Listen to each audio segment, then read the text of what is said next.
सहकारिता की साधना। समाज से ही संस्कृत की यह श्रेष्ठ धरोहर हमें मिली। धर्म सामर्थ्य ज्ञान की पूंजी समाज से है हमें मिली। और साथ में दीप प्रज्वलित कराएं, उसके बाद में अपना मंच पर स्थान ग्रहण करें। पुष्प वगैरह है? हाँ, पुष्प है। पुष्प लाना है।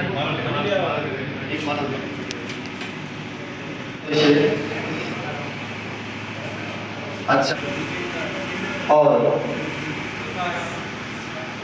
कोई बैठक का जब किसी का आयोजन किया जाता है, उस बैठक में एक अध्यक्ष की आवश्यकता होती है। तो मैं निवेदन करूंगा कि कोई बुजुर्ग अध्यक्ष जी की अनुमति चाहूंगा कि आगे का कार्यक्रम आगे बढ़ाया जाए। मंडल की तरफ से सभी कार्यकर्ताओं की ओर से हमारे राठौर भाई मंडल सहयोग आज के कार्यक्रम में चर्चा कर रहे पवन जी का स्वागत माननीय अध्यक्ष जी के द्वारा। महामंत्री जी का स्वागत डॉक्टर प्रवीण जी।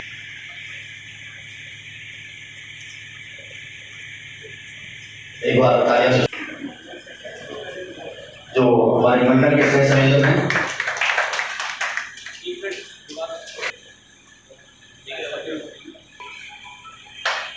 बहुत बहुत धन्यवाद, हमारे बीच बता चुके हैं। एक बार तालियों से स्वागत। अलीगढ़ का अगर सहकारिता का इतिहास हम देखें तो 70 और 80 के दशक में ये अलीगढ़ मंडल, ये आगरा मंडल में आगरा जनपदों में अलीगढ़ सबसे अग्रणी श्रेणी में मंडल, सबसे अच्छा सहकारिता का इतिहास यहाँ अलीगढ़ का था। और आज ये कहने में हमें कोई संकोच नहीं होता है कि 8 मंडल में देखे सबसे नीचे पे आगे मंडल में हम माननीय विधायक श्री आपके स्वागत के लिए आए हैं। जय हो। एक दूसरे का सहयोग करते हुए और आगे बढ़ना, संस्कार से सहकार और सहकार से हम समृद्धि की ओर बढ़ सकते हैं। इस प्रकार का एक पूरा उन्होंने व्याख्यान दिया। आज इफ्को का उदाहरण दे रहे थे। इफ्को है, अमूल है। अमूल भी सहकार भारती का ही एक प्रोडक्ट है और तमाम कोल्ड स्टोरेज चल रहे हैं, मील चल रहे हैं, वो सब सहकार भारती के आधार पर ही चल रहे हैं। क्योंकि काफी आगंतुक लोग आ चुके हैं, सभी से विचार विमर्श होता है। पट्टिका पहनाकर बहुत स्वागत करें। एक बार तालियों से स्वागत।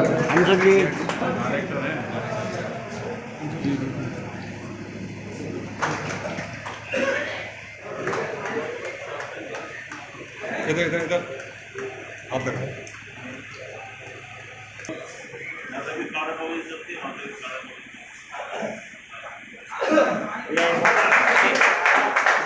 सहकारिता का जो काम है, गांव देहात से जितनी भी हमारी संस्था हैं, जो भी समितियां हैं, हर व्यक्ति, हर परिवार और हर समाज का परिवार कहीं न कहीं किसी न किसी समिति से जुड़ा हुआ है।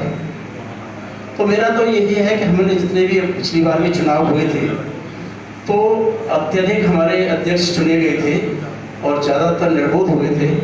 और आने वाले कल के लिए जो रूपरेखा है, जहाँ भी हमारे अच्छे संस्कार वाले कार्यकर्ता बंधु हैं, चाहे संघ परिवार से, चाहे संगठन से हैं, चाहे गांव देहात में हैं, उनको चिन्हित करके अभी से उनको एक रास्ता बता दिया जाए कि इस समिति से लगभग ये 2-3 लोग जो आप अपना काम करना चाहते हैं तो बीच में आए हैं। और कुल मिलाकर यही उद्देश्य है, सहकार जो हमारा सबसे पुराना सनातन धर्म का एक अनुयायी के रूप में हम सब लोग इसको पूर्वजों से अब तक जो एक प्राण तत्व कहना चाहिए हमारे समाज का, वो अगर इतिहास उठाकर देखें और वर्तमान तक, तो सहकार से बड़ा प्राण तत्व हमारे समाज का नहीं है। और सहकार भारती का जो उद्देश्य है वो यही है कि हम कैसे जो सहकारी समितियां हैं उनका संचालन बेहतर तरीके से हो और नए क्षेत्र में भी कोऑपरेटिव बने। अगर आज हम सहकारी समितियों की बात करते हैं, जो सहकारी समितियां हैं उनका संचालन पिछले 4-5 वर्षों में सरकार की तरफ से और जनप्रतिनिधियों की तरफ से भी यह प्रयास हुआ है कि उनका संचालन बेहतर तरीके से हो। इस दौरान हमने देखा कि बिल्डिंग भी बनी और कई सहकारी समितियों में बिजनेस व्यापार भी बढ़ा, लेकिन उसमें जिस ढंग से तीव्रता आनी चाहिए ऐसा कार्य नहीं हुआ है, अभी होने की आवश्यकता है। तो सहकार भारती के सभी पदाधिकारी, सभी कार्यकर्ताओं को इस ओर आगे आना है। और अभी हम जो सहकारी समितियां की बात करते हैं तो मन मस्तिष्क में हमारे खाद बीज या खरीद केंद्र यही सब आता है, लेकिन इसके अलावा भी सहकारी क्षेत्र का व्यापक क्षेत्र है। आज हॉर्टिकल्चर की भी कैसे सहकारी समितियां बने, रेशम की बने, गन्ना की हैं, दूध डेयरी की जो कोऑपरेटिव थी। आज हमने देखा कि उत्तर प्रदेश में पिछली जो सरकार थी उस सरकार के द्वारा जो जिला स्तर पर डेयरी के जो कार्यालय हुआ करते थे वो बंद करके मंडल स्तर पर कर दिए गए। तो उनकी मॉनिटरिंग बेहतर तरीके से नहीं होती। उत्तर प्रदेश के शायद ही किसी जिले में 30-40 दुग्ध कोऑपरेटिव बेहतर तरीके से चल रही है। तो सहकार भारती का उद्देश्य यही है कि जो पहले से हमारे जो पूर्वजों ने हमें जो सहकारी समितियों के रूप में जो अच्छी विरासत दी है उनका हम कैसे बेहतर तरीके से संचालन करें। जब राम को विश्वामित्र लेके जा रहे थे वन में, तो कुछ राम और विश्वामित्र के बीच में संवाद हुआ। तो उस संवाद में उन्होंने पूछा, बहुत सारे प्रश्न हैं कि जब अयोध्या से जाने लगे तो लोगों ने कहा सेना ले जाओ। तो उन्होंने कहा सेना मैं क्यों ले जाऊं, जब ऋषिवर ने मेरे को मांगा है तो मैं जाऊंगा उनके यज्ञ संकल्प पूरा कराने के लिए। अगर ऋषिवर को ये लगता है कि सेना कर सकती है तो सेना ले जाते।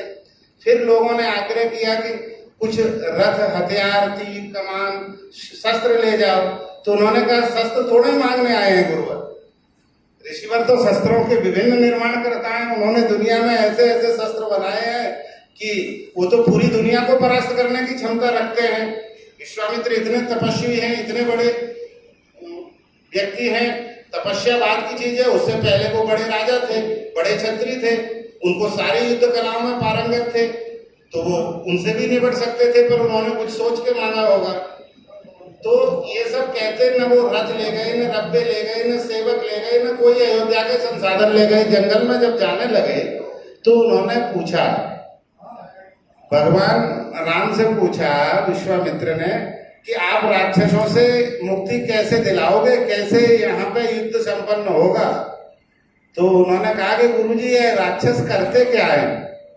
तो उन्होंने कहा ये राक्षस करते हैं कि समूह के रूप में जनजातियों पर आक्रमण करते हैं, वनवासियों पर आक्रमण करते हैं और उनकी जो अर्जित धन है उसको ले जाते हैं, उनकी कोई बहन बेटी अच्छी लगे उसको ले जाते हैं और बड़ी दयनीय हालत है। तो उन्होंने कि ये जनजातियां क्या करती हैं। तो उन्होंने कि ये जनजातियां विभिन्न टाइप का काम करती हैं। एक जनजाति लोहा पीटने का काम करती है, एक जनजाति काष्ठ कला में निपुण है, कोई जनजाति आयुर्वेदिक दवाएं बनाने का काम करती है, कोई और चीजें करती है। तो उन्होंने कहा फिर तो हो गया काम। तो उन्होंने कहा कैसे हो गया कि जो लोहा पीट सकता है वो युद्ध के लिए कोई भी शस्त्र बना सकता है, जो लकड़ी के लिए संयंत्र बना सकता है वो युद्ध के लिए कोई भी उपयोगी चीज बना सकता है। तो उन्होंने कहा कि फिर मैं इन्हीं की सेना बनाऊंगा। तो उनसे पूछा सेना बनानी, सेना से युद्ध जीतना था तो अयोध्या से सेना क्यों नहीं लेके आए। तो उन्होंने कहा अयोध्या की सेना वेतनभोगी सेना है, ये मैं सहकारी सेना बनाऊंगा जो अपने आत्मसम्मान के लिए लड़ेगी, अपनी समृद्धि के लिए लड़ेगी, और मैं इनको विशेष प्रशिक्षण दूंगा। जो लोहे को पीट सकता है वो तीर भी बनाएगा, कमान भी बनाएगा। तो पहली कोऑपरेटिव सेना भगवान राम ने बनाई उन्हीं लोगों के मध्य में, और उस आत्मसम्मान के लिए पूरे राज्य की जंगलियों को मुक्त कराया। तो भगवान राम हमारे आदर्श हैं। भगवान राम ने पूरे काम किए। जो कोऑपरेटिव करता है वो अकेले जंगल में गए, इतने कितने राजाओं को जीता, कोऑपरेटिव सेना बना के उन्हीं जनजातियों के सहयोग से ही तो इतना बड़ा काम किया। कोई रावण को मारना आसान काम था, कोई छोटी चीज नहीं थी, पर उनके अंदर विश्वास था। तो उस कोऑपरेटिव मॉडल ने कितना बड़ा काम किया, समुद्र पे पुल बना दिया उस कोऑपरेटिव मॉडल ने। और जो कोऑपरेटिव पुल ने राम सेतु जो बनाया वो जेड स्क्वायर में। नील से पूछा जब वहां पे जामवंत ने कि ये पुल ऐसा क्यों बनाया, तो उन्होंने कि ऐसा इसलिए ये पुल बनाया कि कि हमारी सेना तो जा सकती है लंका, अगर लंका वालों ने हमारी तरफ आक्रमण किया तो ये पुल टूट जाएगा। तो उन्होंने कहा ऐसे कैसे टूट जाएगा, तो उन्होंने कि हमने जेड स्क्वायर में इतना हल बनाया है, जो हमारी सेना में जो लोग हैं वो अधिकांश 4 पैरों पे चलने वाले हैं, तो उनका वेट 4 जगह डिवाइड होता है। उनकी तरफ राक्षस हैं, वो बहुत वजनीक लोग हैं, तो अगर वो उधर से आएंगे 2 पैर वाले लोग तो वो टूट जाएगा पुल। कितने ज्ञानी लोग थे हमारे पूर्वज, कितने युद्ध कला में उस कोऑपरेटिव में वो थे कि वो जेड स्क्वायर का पुल आज भी अच्छे से अमेरिका नहीं बना पा रही कि इधर से जा सकते हैं, उधर से आओगे तो टूट जाएगा। अगर कोई हम पर आक्रमण है, कितना चिंतन करके उन्होंने, कितनी एडवांस सोच होगी। हम सोचते हैं आज हम विकास कर रहे हैं, उस विकास को हम अपने सांस्कृतिक विकास को नहीं समझ रहे। तो कोऑपरेटिव मॉडल हमारे डीएनए में है। अगर सहकारी आंदोलन में सही से हमने समाज के लिए काम किया और सहकार भारती को आपने मजबूत करने का काम किया, तो निश्चित आप विश्वास करें कि 10 वर्षों में पूरा समाज आर्थिक रूप से इतना समृद्ध हो जाएगा कि इस देश से बीपीएल की श्रेणी खत्म हो जाएगी। अगर इस देश से बीपीएल की श्रेणी खत्म हो गई तो जितने अनुदान जाते हैं, जितनी सब्सिडी जाती है, इस देश को विकसित होने से कोई नहीं रोक सकता। मैं अलीगढ़ जिले के जो हमारे पदाधिकारी बनाए गए हैं, मैं उनकी घोषणा कर रहा हूँ। अलीगढ़ जनपद में डॉक्टर शीलेंद्र पाल सिंह से आग्रह करूँगा कि वो एक बार खड़े हो जाएं और सहकार भारती के नए जिलाध्यक्ष घोषित किए जाते हैं।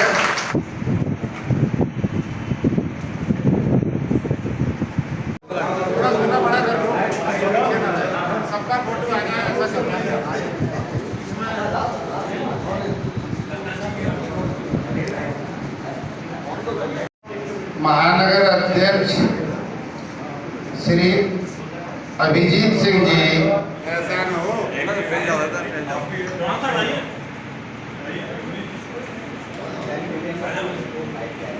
देखो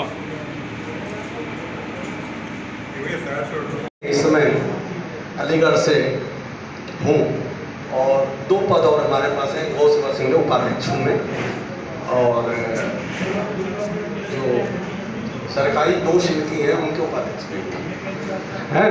कुछ जानने को मिला, सहकार भारती को भारतीय स्तर से चमकाने की उत्तर प्रदेश से कवायद करने वाले अलीगढ़ में प्रथम बार आगमन करने पर हम सभी अपने कार्यकर्ता बंधुओं से चाहेंगे जोरदार तालियों का स्वागत हमारे प्रदेश अध्यक्ष जी और प्रदेश महामंत्री जी का होना चाहिए। क्योंकि इस बार जैसे चयन हुआ, निर्वाचन हुआ, तो हमारे सौभाग्य की बात थी कि हमको एक प्रमुख भाजपा के अपने संस्थापक, अपने मुखर्जी जी का देखा होगा, उसी तरह का व्यक्तित्व तो आपके अंदर दिखाई देता है, ऐसे नरेंद्र उपाध्याय जी। हमारे सहकार भारती के अध्यक्ष माननीय हमारे उपाध्याय जी का जो प्रोग्राम रहा बहुत ही सराहनीय रहा, और पूर्व वक्ताओं ने बहुत कुछ बोला, लेकिन समय के अभाव के कारण थोड़ा अपने यही ग्राम देते हुए समापन की तरफ समापन करते हैं। लेकिन आप सभी का हार्दिक धन्यवाद।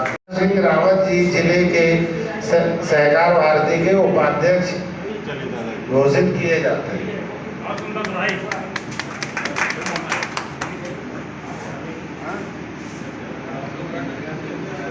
इनका भी एक ग्रुप फोटो हो जाए। शुक्र सर्वे संतु विराम सर्वे भद्राणि पश्यन्ति या पश्यतु